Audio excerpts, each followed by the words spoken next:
Well, hello, and welcome back to the show. Hi, everybody. I had a great time last week. I learned a lot about myself. How about you? Nope, didn't learn a thing. Nothing. What do you mean, nothing? What do you think about the Camerado thing?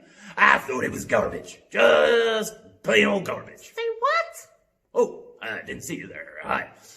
Yeah, garbage. Garbage? Garbage? How can you say that? Well, Kat said it was garbage. You did? She said it was garbage.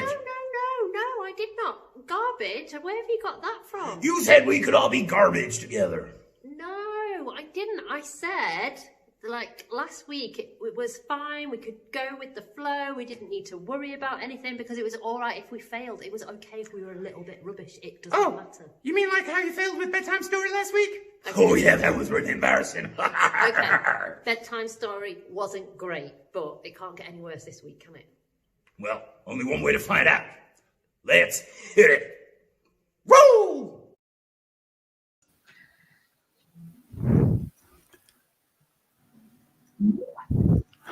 And presenting special guest host, Waistcoat Dave.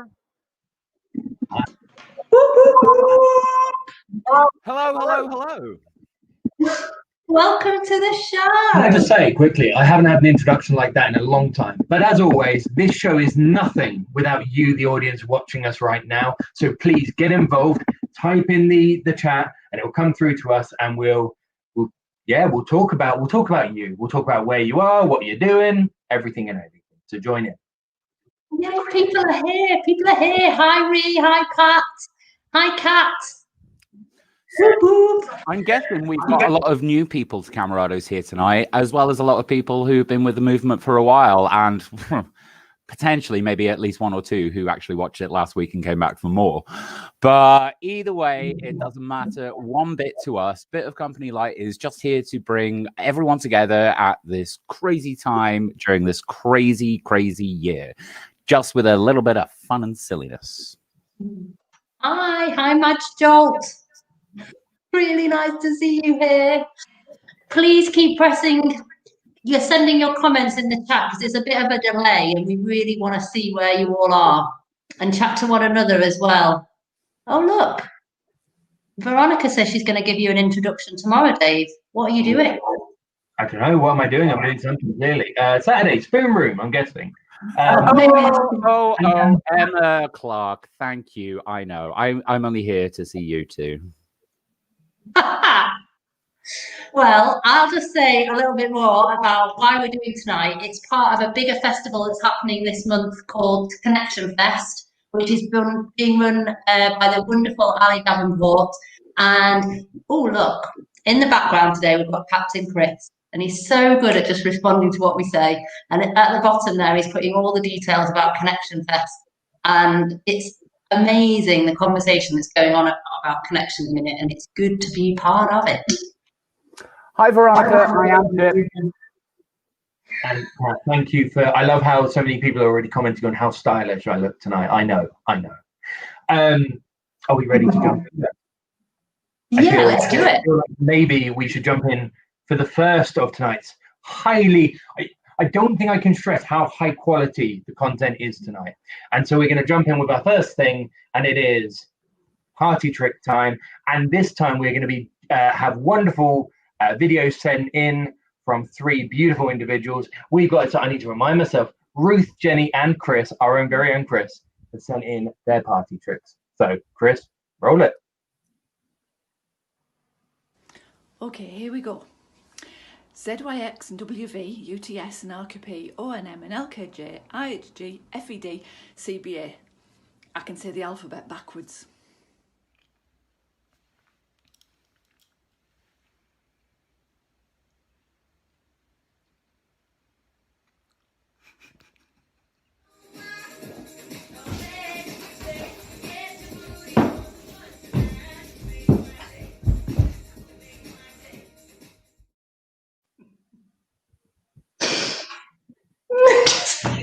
Makes me laugh so much. It gets better each time.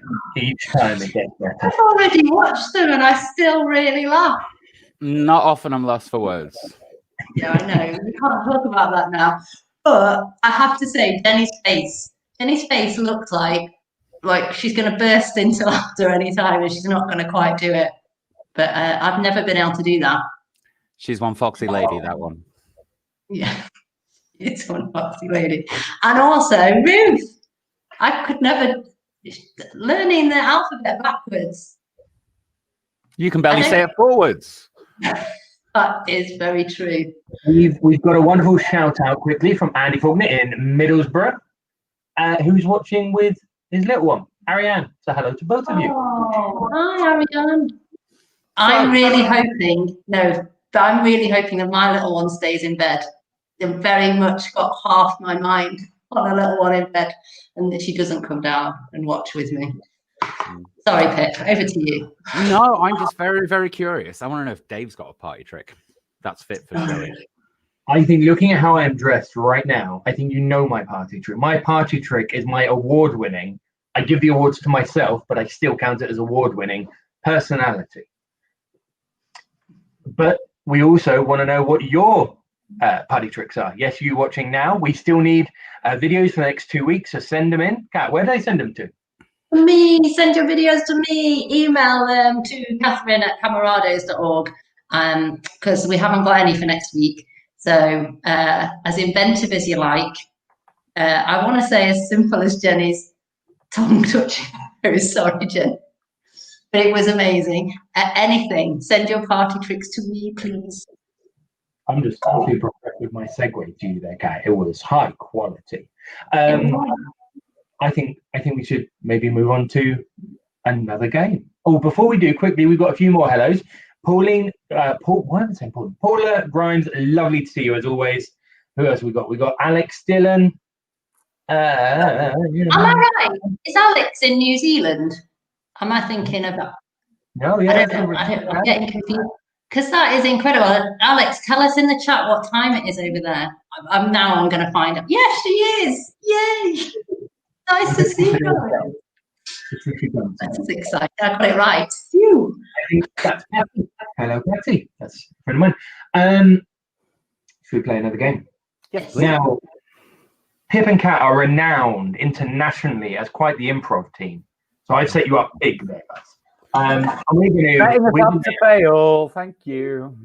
Well, we shall see. I believe in you both. This game is called Pip is Late for 2020. And I think we're What's going up to roll. next? Next we is going to play a game called Late for 2020. And we need your help. What do we need? We have 3 questions. 1, why was Pip late for 2020? 2, what did Pip miss out on in 2020? And 3, how did Pip survive 2020? We'd like your answers in the comments, please. Nothing too ridiculous. Everything's on the table. Thank you. Beautiful. So we're going to go over those questions again, but we need you guys to be typing in so it comes through to us, and we will give them to Pip. So the questions again are. I know I don't get a say, but I do like the suggestion of hello from your mother-in-law. Oh yeah, no, I should say hi, Erica. So glad you're here again. I like the fact that apparently, according to Math, I look like a dashing younger Santa Claus during his student days. I find that as quite the compliment. So yeah, so the more remarkable the ideas, the better. The questions again: why was Pip late for 2020? What has Pip missed out on in 2020? And how has Pip survived 2020? Because as we know, it's been a tough old year. It ain't over yet. Oh, that's true. So Pip, while I explain this game to everybody, because at the minute they might not know why we're asking for answers to these questions, you need to disappear, and I'll wave at you when you need to come back. Okay. No looking at your phone like you were last week. Off you go. So, hi, Ian. So this game, basically, you send in the answers to these questions. We put them out on social media earlier, so we have already got some. But if you've got any suggestions, we'd love to see them. You send in your suggestions. I have to act out the answers, and Pip has to guess what they are.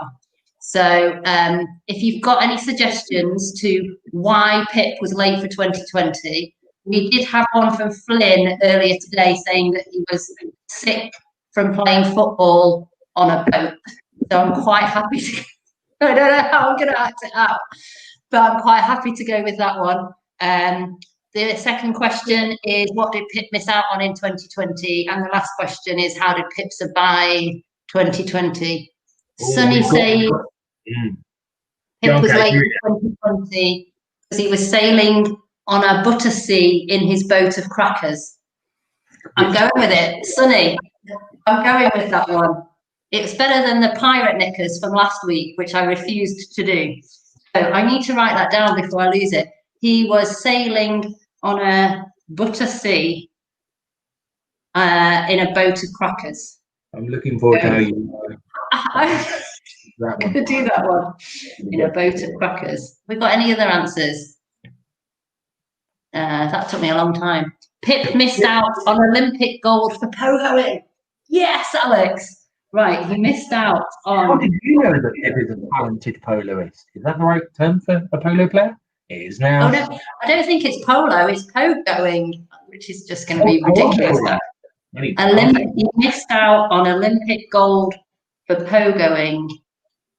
And how did Pip survive 2020? I think I'm just going to go with who sent this in. Lorna. Lorna sent this one in.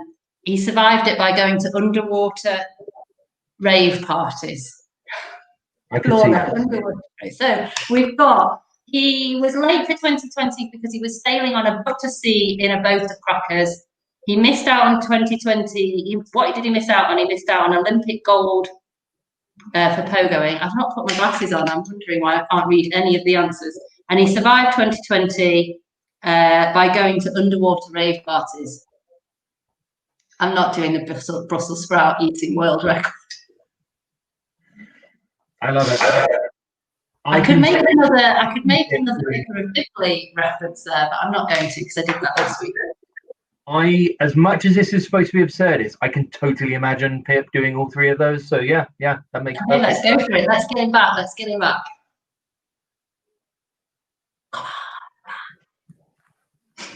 Bizarre. Okay. Shall we play? We should play. Pip, I need to ask you some very serious questions right now. I'm in trouble, aren't I? Yeah, kind of. You're late for 2020, Pip. What's going on? What's been going on? Yeah, like you said, it's been such a tough year, and punctuality's kind of turned into a form of dance that I've never heard of because I'm not a professional dancer. I'm not a professional dancer. You know, talking. I think it was because I swimming with a shark? Was I drunk? No, because that's really unprofessional. I'd never use that as an excuse. I was rowing and flowing. Another type of being on water besides rowing. So close. Pirouetting on water. Jeez, what the heck? This is a pirouette. I didn't do that. Thank you, Craig Revel Horwood. I was swimming. I was diving. I was praying under the water. Another type of boat. Canoeing. I was canoeing in a whirlpool. I was canoeing in a wind machine. I was canoeing in the gaseous nature of Catherine's breathing. You were in a sailboat. I knew I was in a sailboat. That's what I said. You've only given me half the answer there. I need to know where you were in I know, this. it was a particular type of sea. It was a particular type of sea.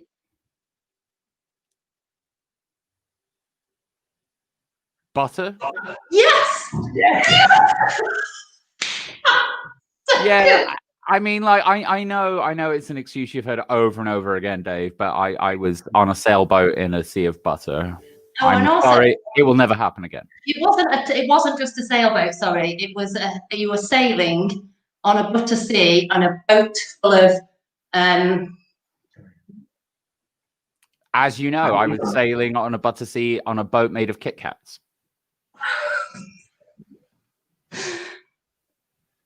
No, it was actually a fortune cookie. A boat of fortune cookies. A Something boat else. of wishbones. A boat of crackers. Yes. Oh, Yeah. I that's how I like to get around town. I mean, Yes, that was good an emoji. epic pirouette, Alex. I know. Carry on. Sorry, never happen again. I'm a bit concerned. I'm not annoyed with you. I feel for you, buddy, because you've missed a lot in 2020. I want to know what the biggest thing that you feel you've missed out on in 2020. Oh gosh, well, I mean, like, there's lots of things like toilet paper and the like, but more than anything else, I've missed wearing a veil and milking myself.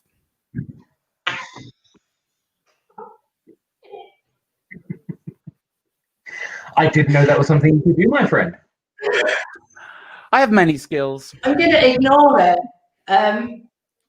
Okay, we'll do this bit first. You know me, I was pogoing around like a kangaroo. I was pogoing around. You're pogoing around. I'm looking for people to give me clues of what I can do for this. I've heard that you do it competitively. Oh yes, I'm a competitive milker. But in all seriousness, I was pogoing with something over my head, and it was. No, you. I do have memory lapses, as you know, Dave. I had one. No, you came first in a which pogoing. That you won a gold medal in pogoing, and I haven't been able to do it this year. Yes, really missed out. I did. I really did. It's heartbreaking. What I don't like is the chat's only just caught up with the milking thing. So it's gonna take over for a while. Kat and Jenny, we there is a bit of a milking obsession. We're dealing with it. It's okay, but before we kind of do it properly, we're gonna move on. Because Pip, I need to know how have you survived this year? It's been a tough year. It's been so hard. I was dancing as usual because I seem to be dancing all the time. Underwater. I was underwater. You were underwater. I was dancing underwater because and yeah, and I got scurvy while dancing. I was raving underwater. Yeah. Okay. I was raving underwater. You got them all. It got me through. I'm exhausted. The mysterious Camerados account. Oh yes, and scene. So, Jen, what's a Camerado to you? Camerado to me is someone just to be there, not like necessarily a friend, just someone to be there when you're upset and sad, or just not even that, just to keep you company, or they'll just be there to help you whenever you're sad. A camarada means to me like something that you can have fun, you can have like friends or someone to just cheer you up and just have some company. A camarada to me means somebody who's not like a friend, but somebody who's always near your side and always cheering you up when you need help. So that means like when they're near you and you're feeling really sad, they can always keep you company. A camarada means to me a friend that keeps you company but not always with you. It's like a side friend. What do you mean by side friend? I mean by a side friend that's like got you back and like whenever you're feeling down something talks to you to make you company, to make you have some company. A camarada is a friend who doesn't have to fix your problems, but if you like say you're rubbish, then they cheer you up. A camarada means to me is like when you're feeling down, someone's always there to cheer you up and bring you happiness when you're lonely. A camarada means not necessarily a friend, but like a buddy, someone to just accompany you when you're feeling down. They won't always have to fix problems, they can just help you out and make you feel better.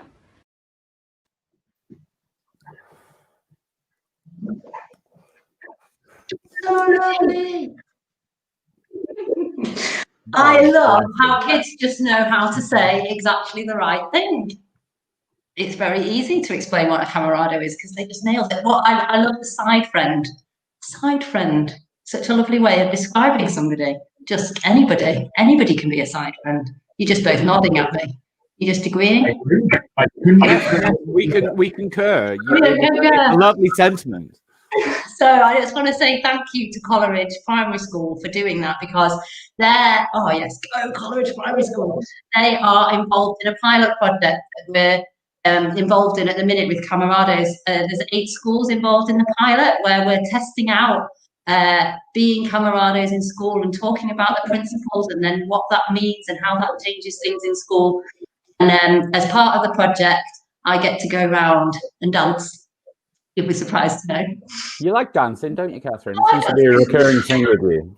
And those kids there were so amazing to dance with and chat to about what it means to be a camarado. And I thought that was a really great way to introduce this next bit, where we find out more about our guest host and how he got involved in all these shenanigans.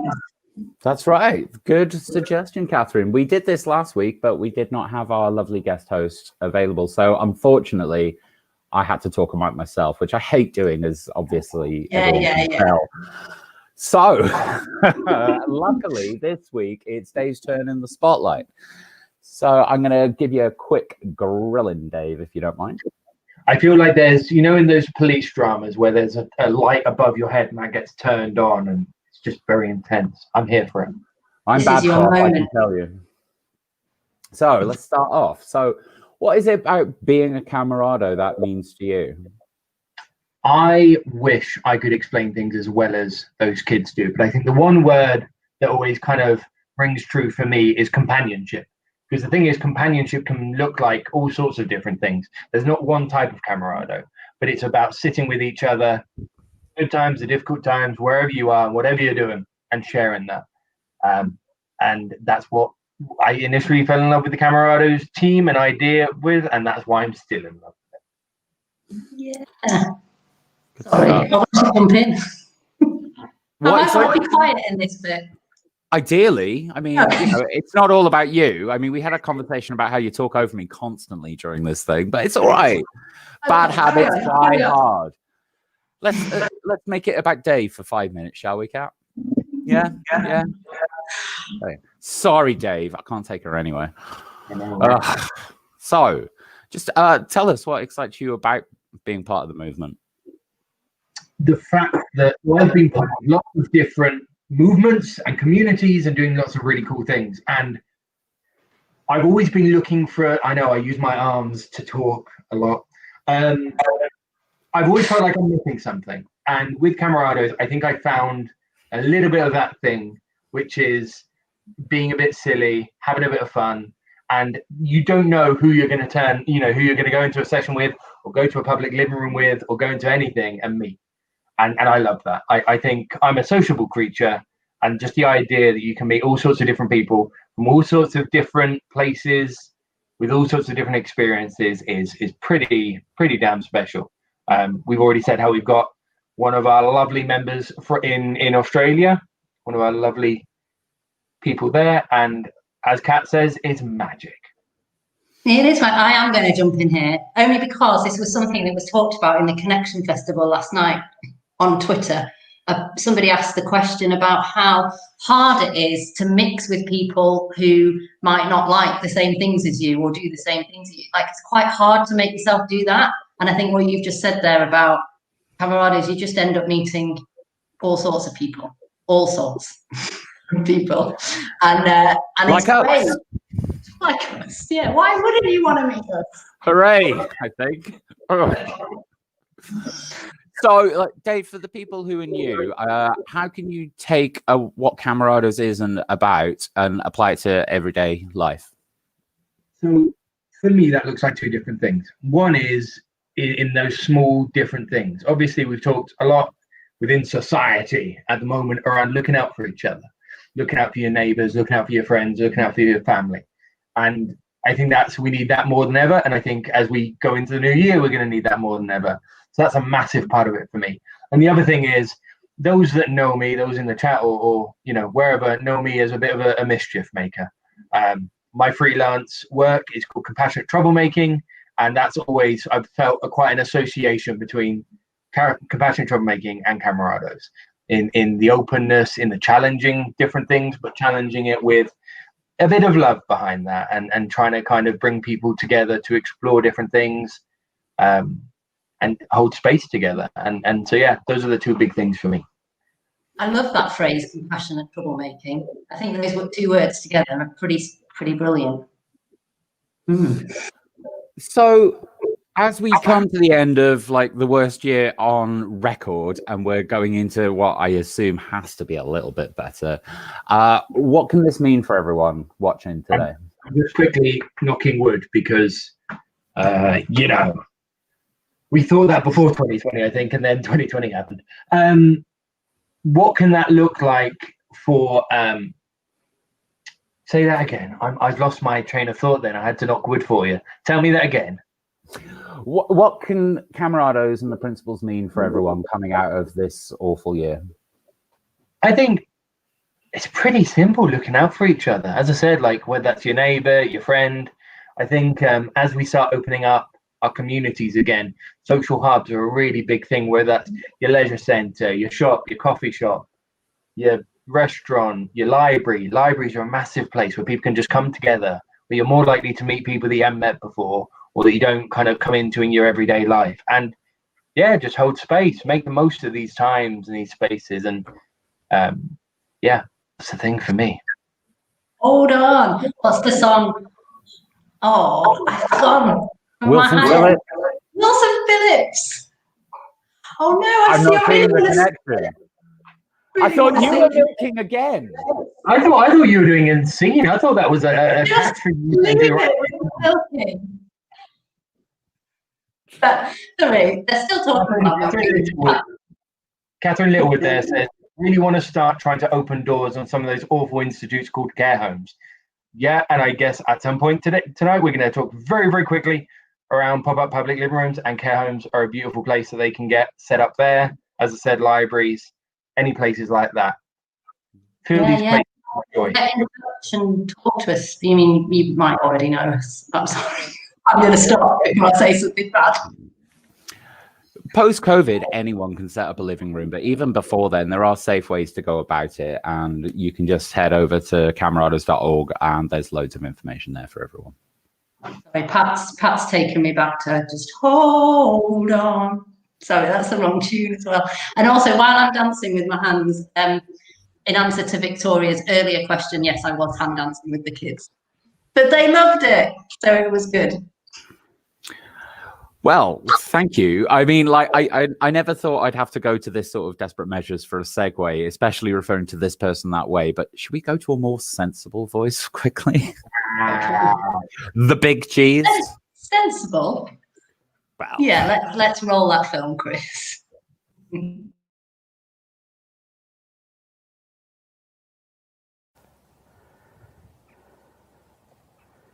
Hello, I'm Matt, and I'm sat in the middle of nowhere.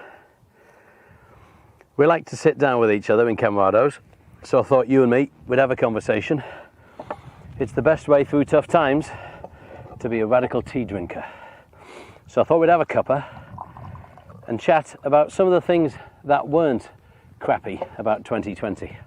For instance, we all had a wake-up call and realised we don't like being distanced from each other. There's a phrase that's really been the phrase of 2020, which is social distance. Social distance? What?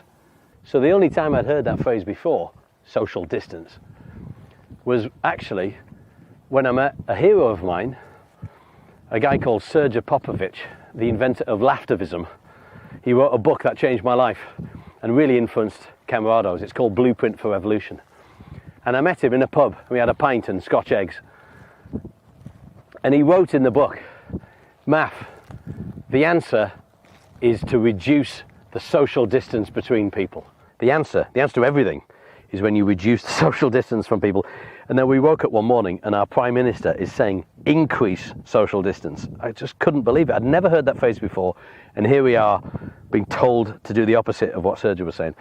So in Camerados, we've been saying, let's call it physical distancing, not social distancing. I get that we need to physically distance right now when there's a virus around, but social distancing is a disaster.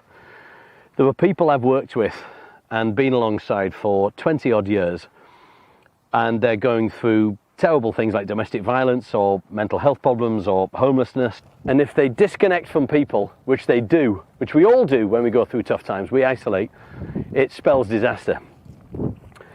But actually, what happened? Yes, we physically distanced, but did we social distance? No, there's been mutual aid groups. Another phrase that no one ever used to use, but in a good way, it's everywhere now, mutual aid. People coming together, socially connecting like never before. We've all had to be inventive, haven't we? Find new ways to connect. Gotta tell you, I'm totally not a digital person, right? In fact, in Camerados, we thought we were not the digital people. We were the face-to-face people in public living rooms. Check them out. They're fantastic. But then suddenly, the government say we can't get together. It was like some H.G. Wells novel. You know, you literally physically can't get together. Couldn't believe it. I don't know what you did, but we got together with a camarado in Berlin who got in touch with us and said, we'll help you create a virtual public living room. And we called it Spoon Room.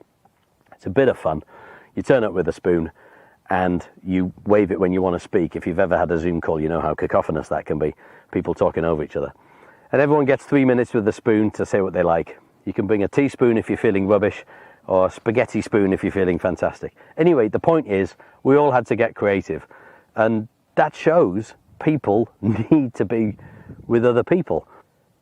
So I think it was Jean-Paul Sartre who said, get me, Sartre quote, hell is other people.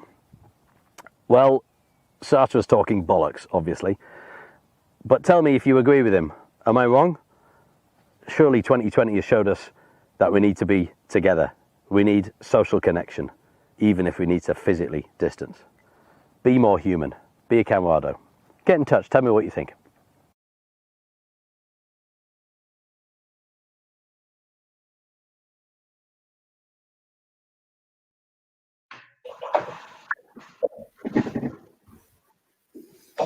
Always there with some wise words Always for there us, with the some lovely, lovely Mr. Potts. Wise words whilst out of breath. I wasn't going to bring it up, but can someone get the man a lozenge for damn sake? Like, without being funny about it, if we were in the middle of a field having to probably hide from a farmer somewhere, like, we'd probably be a bit out of breath as well. I think he must have been chased by that farmer. Keep rustling. Or he's just really, really unfair. That's true. But I just wanted to say that I think Matt talked about that lots, about physical and social distancing and changing the language at the beginning of lockdown. And one of my friends called me after she'd heard him saying it, I think this was in September, to say that at an event that she organised, she changed all the signs at the event from social distancing to physical distancing. And I just think that the more people that can do that, the better. It was great to hear that she did that. And we were actually chased by a farmer. Chased by cows. Oh no! And it was cold. Ruined my life now, Pip. Just to give you guys answer, Math might actually know the answer to that. But if you look in a bookshop or anything like that, or if you order online, that's what the book looks like. I hold it like I've read it. I'm starting to. You were very prepared with that. Oh, I know, right? It's almost like I knew Math was going to say that. It's a really lovely book by Sergio Popovich. Anyway, what's next? At least it wasn't the police chasing him from Pauline. Oh, apparently it was a big tractor, so Math says. Yeah. Okay, are we ready to for the next little bit of entertainment, guys? I think we are. I think we are. Right, well, our talented audience have many talents, many of which are musical talents. I use the term musical in a bit of a loose definition, I'm going to be honest, but it is time for Name That Tune. I've got the title card. There we go. Lovely. Right. What's happened over the last week, and this will happen next week as well, is people have sent in some videos of them with a mask on, humming a tune. And we, by we I mean us and yourselves watching, have got to guess that tune and see if we can guess it right. So the first person to kindly send one in is Stuart. Can we roll that video, please, Captain Chris?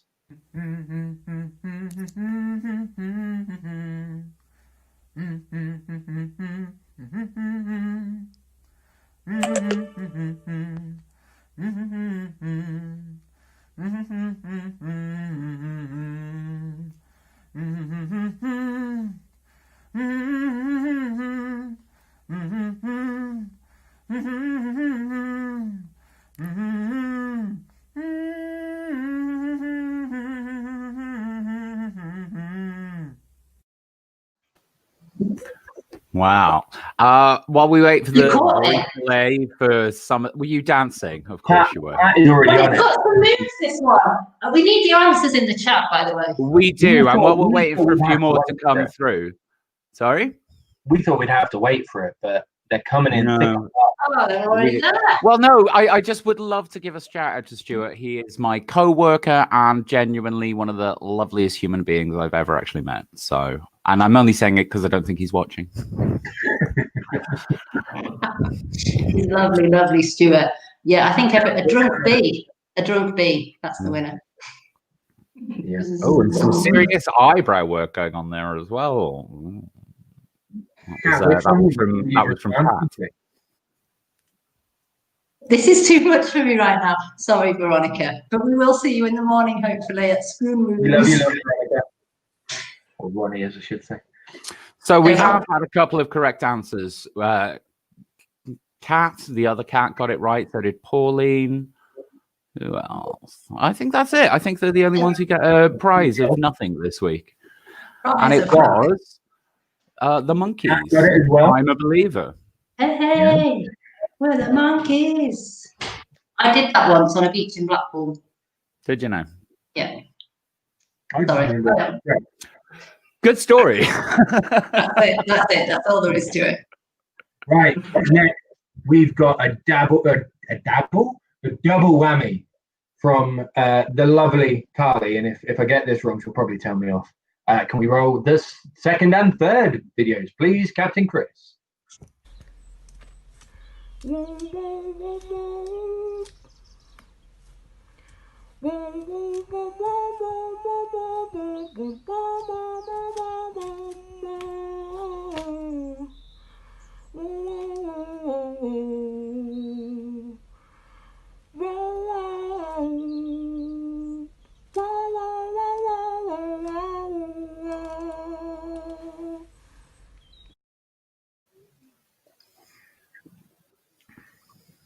Beautiful.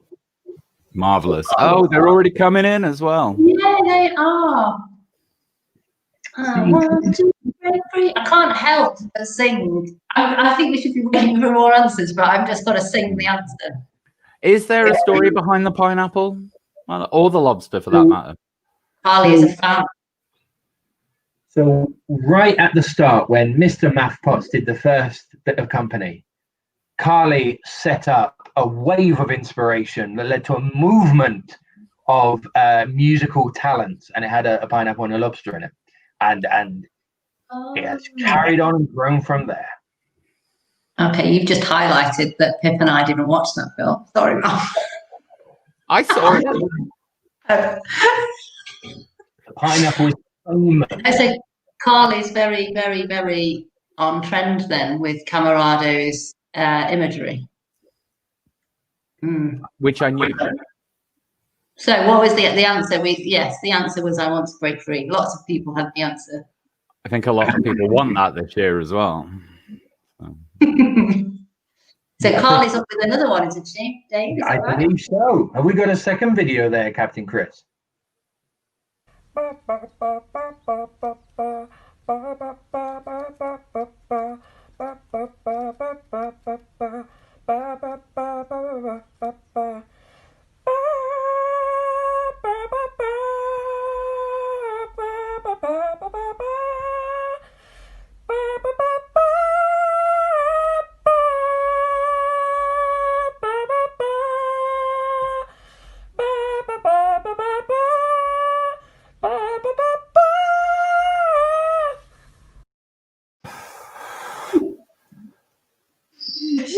went for it. I have no idea. Like this by halves. Like when Carly commits, Carly commits. She's committed to that one, hasn't she? I have no idea what it was. I don't know, but I love it. Was it like the music Lola from doesn't Jurassic know. Park? I have no idea. I think it was the BBC News theme tune. I wouldn't know. I wouldn't know if it was in Jurassic Park. I know what the song is. Yeah, Chandelier, Tia, she got it first. Tia, is that because it rhymes with Sia? Andy came in just after as well with the right one. Yeah, swinging well. Yeah, Chandelier, Jenny Fox got it too. Yay! So good, we got it twice. That's how good Jenny Fox is. Around here. I know. So we need a few more of those, I think, for next week. I don't know who's supposed to say that. You need experience in singing for it, do you?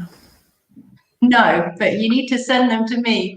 So I'd love some more Name That tunes for next week. Whatever tune you want to do. I mean, originally the brief was to wear a mask, but as last week we had somebody wearing a wolf mask and what was it? Oh, I've forgotten what Shana had on. I have no idea. A masquerade like mask. And now Carly's taken it to pineapples and waving dinosaurs. All you need is the ability to sound like a drunk bee, and that comes direct from Camerados themselves. Exactly. If you can make a video of a drunk bee singing, we'll name that tune. So send them to me, please. Catherine@camerados.org. Yeah. Well, other cat has also said Christmas tunes, which would be kind of on point, really. It would. Christmas tunes would be good. Or a Hanukkah song, I don't know. Yeah. Anything you want. Personally, I consider Sia's Chandelier as highly festive. Very. Just me? Okay. Can we play another game, Dave? Well, I've got some bad news, guys. This now is a biggie, but this is the last game of the evening. It is time for the bedtime story. Chris, can we run that film, please? Hello. We're nearly at the end of the show, but before we wrap up, we've got one more quick little game to play. It's called Bedtime Story. Bedtime Story. Bedtime Story. Well, I sure hope it goes a lot better than last week.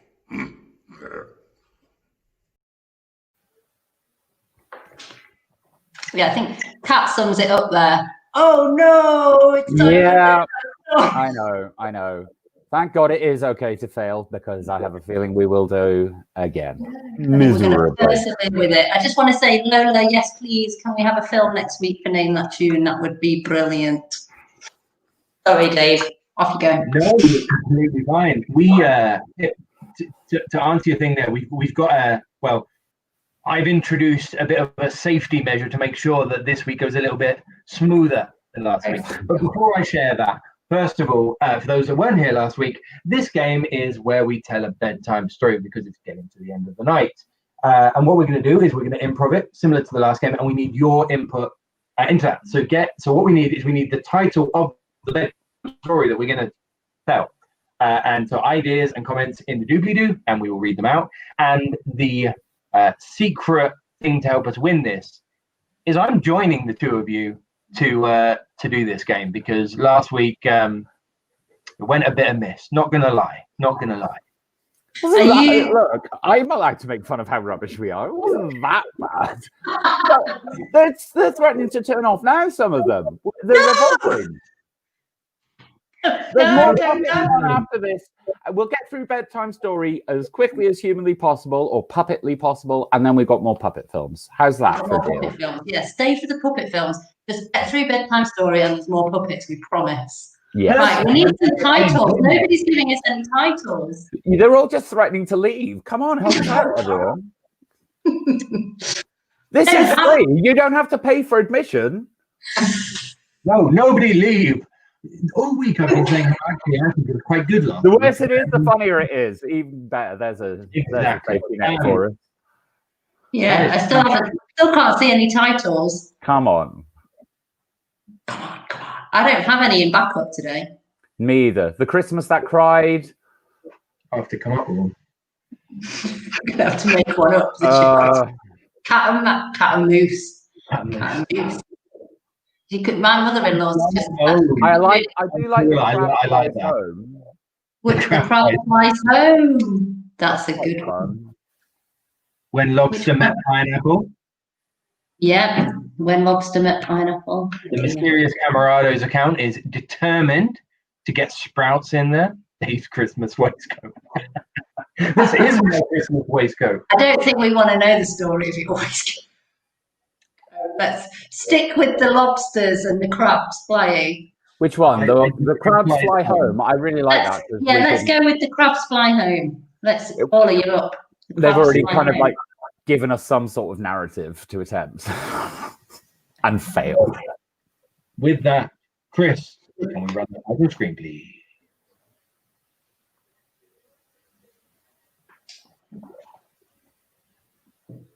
Got to center myself. Ooh. So, once upon a time, there was a crab, and he was so sad. Because he lived on a little beach all by his own, and the only people he had for friends were aquatic birds who flapped around all day long. And he got inspiration from these aquatic birds. He looked up into the sky, saw them flying around, went, what if I can do that? Then I can go and find my own people, my tribe, my Camerados.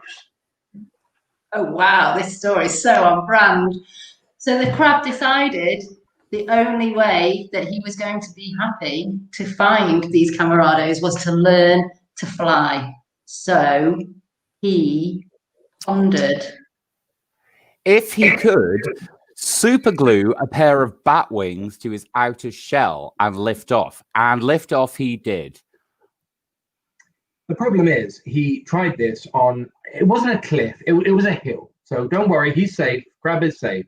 But there were many failed attempts to fly. He had sticked on wings of different animals and nothing really worked until one day. He found a moose. And the moose was on the island snorting. And it gave him this idea to use moose wind. And again, he used the moose wind, but it failed miserably. But luckily, the moose had a helicopter pilot's license. And he said, hey, come fly with me, little crab. Fly, let's fly away. And fly away they did, over to the land of Camerado land. No, the land of where you all are, because you're all wonderful. And the what animal was it that we started? I've just got this flying moose in my head now that's riding this helicopter. The other animal, the passenger. Yeah, I think, Dave, you've just ended. This was the story. Well, whoa. Like, wait a minute, because the moose was worryingly low on fuel, but thankfully the helicopter was fueled by Sprouts. They filled the engine up with Sprouts, flew all the way home, back in time for Christmas. And that is the story of the crab who could fly. And Steve. It'll be lonely this Christmas without you to hold. It'll be lonely this Christmas, lonely and cold.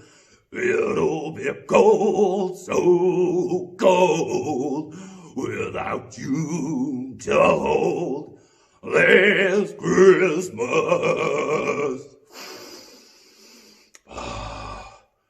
You remember last year when you and I were together? We never thought there'd be a plague. And I remember thinking that Christmas must have been made for us. 'Cause darling, this is that time of year that you really need love. When it means so very, very much. Yay, thank you, Seaweed. They were some wise words from Seaweed. We never thought there'd be a plague. But we need to spread some love. Spread some love. Thank you, Seaweed. He's a clever little puppet, that one, isn't he? He is a clever little puppet. A little bit out of tune, but hey ho. I'm gonna get a badge. You know, people get bracelets and stuff saying, "What would Jesus do?" I'm gonna get a badge or something saying, "What would seaweed do?" Because can't really go wrong. Can't go wrong with seaweed's advice. Be more seaweed. Be more Be more puppet. seaweed. Seaweed's Be more great, but seaweed. hell is other puppets. That was What else am I supposed to say in this bit? Nothing. You, Pip. No, it's me. I just want to send out a begging plea for more videos. We want more for Name That Tune, and we want more party tricks, because if you don't, boys and girls, you'll get bedtime story twice next week. Don't say that. That will happen. Look, you don't want to hear more of us yammering on. Please send us more, because we want you to be part of the show. Yes, we do. Yes, we do. And what can people do in the meantime, Dave? They can't wait till next Friday. If you can't wait till next Friday, every Saturday afternoon at 11 o'clock and a Wednesday at 7 o'clock. I had to check that the other day, didn't I? We have spoon rooms. Matt talked about them a little bit earlier. They're a beautiful place where people can come together and just sit with each other. If you want to find a bit more information, check out the website. Captain Chris has put it in the down below. There's also other local smaller spoon rooms put up around the place, so get in touch with the team and they will hook you up. I made that sound like the Camerados team are kind of like dealers, but dealers of happiness and the community as a whole. Yeah, no. I thought it sounded a bit like Camerados was like a dating agency, which I thought was quite nice. It is going to be lonely this Christmas for a lot of us. So please, if you feel like branching out, Camerados, online dating, way forward. One last little bit from me before we go. Kat and I will be back next week, where we will be joined by our next very, very special guest host who's been watching tonight, Pat Fernandez. And oh my, she's got some stories to tell you all. I can't wait. I think there's going to be an official segment of dancing next week. So I am really looking forward to it. I don't just have to try and get it in other memes. I think we're going to actually dance, which is very exciting. But for this week, I want to say thank you so much, Dave, for joining us, because it has been brilliant to chat to you. And thank you so much to Captain Chris, who's been in the background with all the fancy gadgets and our fairy lights and things like that. So it's good night from us, I think. Oh. No, I'm sorry, because there's something in the comments I can't ignore. In the words of Jean Puppet Sartre. Thank you, Math. Also, technically, the running joke is Kat talks over Pip's lines, and Kat just talks over my line there. Yeah. So you're on brand. You're on brand. I'm on brand, yeah. As always, that's good night from us, and thank you for joining us. Chris, run that final video. Tonight's episode of Bit of Company LITE was brought to you by the letters WTF.